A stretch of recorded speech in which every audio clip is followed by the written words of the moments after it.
Hello बच्चों, let's read out the question first. So basically ये question एक paragraph पर डिपेंडेंट है। सो यहाँ पर आप देख सकते हैं हमें एक पैराग्राफ गिवन है, ठीक है। और इस पैराग्राफ को केयरफुली रीड आउट करने के बाद हमें क्वेश्चन का आंसर देना है। तो चलिए हम क्वेश्चन की तरफ बढ़ते हैं।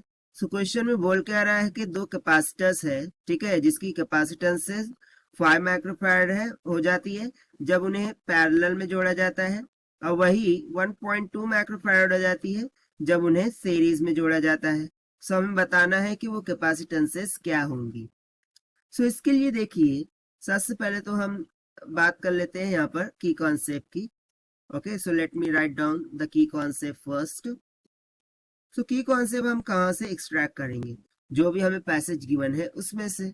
सो देखिए यहाँ पर जब हम कैपेसिटेंस को सीरीज में जोड़ते हैं, सो उसके लिए एक फॉर्मूला गिवन है, that is 1/CS is equal to 1/C1 plus 1/C2 जब हम उन्हें सीरीज में जोड़ते हैं। और वहीं पर जब मैं कैपेसिटेंस को पैरेलल में जोड़ता हूँ, सो उसके लिए देखिए फॉर्मूला गिवन है, CP is equal to C1 plus C2 plus C3। So बस इसी कॉन्सेप्ट का हम यहाँ पर यूज करने वाले हैं। बट अकॉर्डिंग टू क्वेश्चन कितनी कैपेसिटर्स है? दो कैपेसिटर्स है। सो दो कैपेसिटेंस के लिए सीरीज का फॉर्मूला क्या हो जाएगा? 1/CS will be equal to 1/C1 plus 1/C2, ठीक है। एंड सिमिलरली पैरेलल कॉम्बिनेशन के लिए इक्विवेलेंट क्या हो जाएगा? CP is equal to C1 plus C2, ठीक है। सो इसी कॉन्सेप्ट का हम यहाँ पर यूज करने वाले हैं। तो चलिए हम स्टार्ट करते हैं फाइनली सोल्यूशन से। तो सबसे पहले तो मैं मान लेता हूँ कि एक कैपेसिटर C1 है, दूसरी क्या है? C2, जो कि हमने ऑलरेडी कंसेप्ट से एक्सट्रैक्ट किया है। सो यदि C1 and C2 are to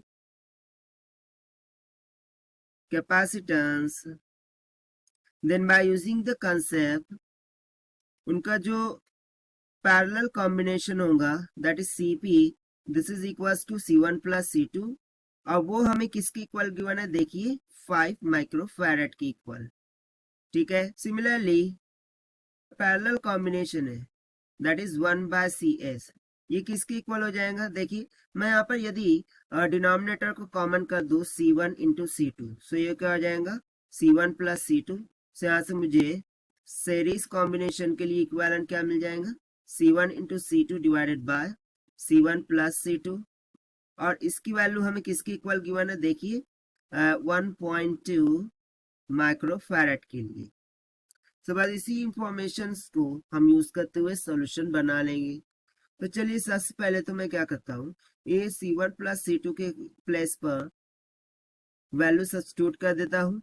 but मैं यहाँ पर सिर्फ डिजिट कंसिडर करूंगा, माइक्रोफैराड नहीं, यानी कि मैं सिर्फ 5 कंसिडर करूंगा। सो ये क्या हो जाएगा? देखिए C1 into C2 divided by 5, this is equal to 1.2।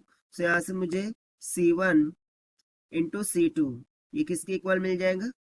1.2 multiply by 5, 12 5 60। So point है तो 0 कट जाएगा।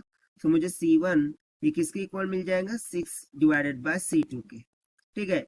इसको हम मान लेते हैं equation number, okay let's say this as equation number first, और इसको हम मान लेते हैं इक्वेशन नंबर 2। अब ये जो वैल्यू ऑफ C1 आई है इसे हम इक्वेशन 1 में सब्स्टिट्यूट कर देंगे। सो देखिए हमें क्या मिल जाएगा? इक्वेशन 1 क्या थी? C1 plus C2 is equal to 5।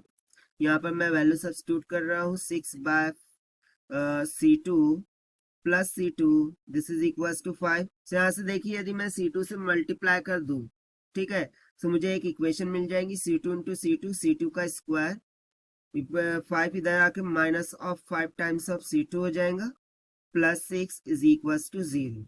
ना यहाँ पर हमें दो रूट्स बनाने होंगे जिनका मल्टीप्लीकेशन 6 आना चाहिए, एडिशन -5। सो -3 एंड -2 ले लीजिए, तो इसका मल्टीप्लीकेशन 6 मिल जाएगा और एडिशन -5।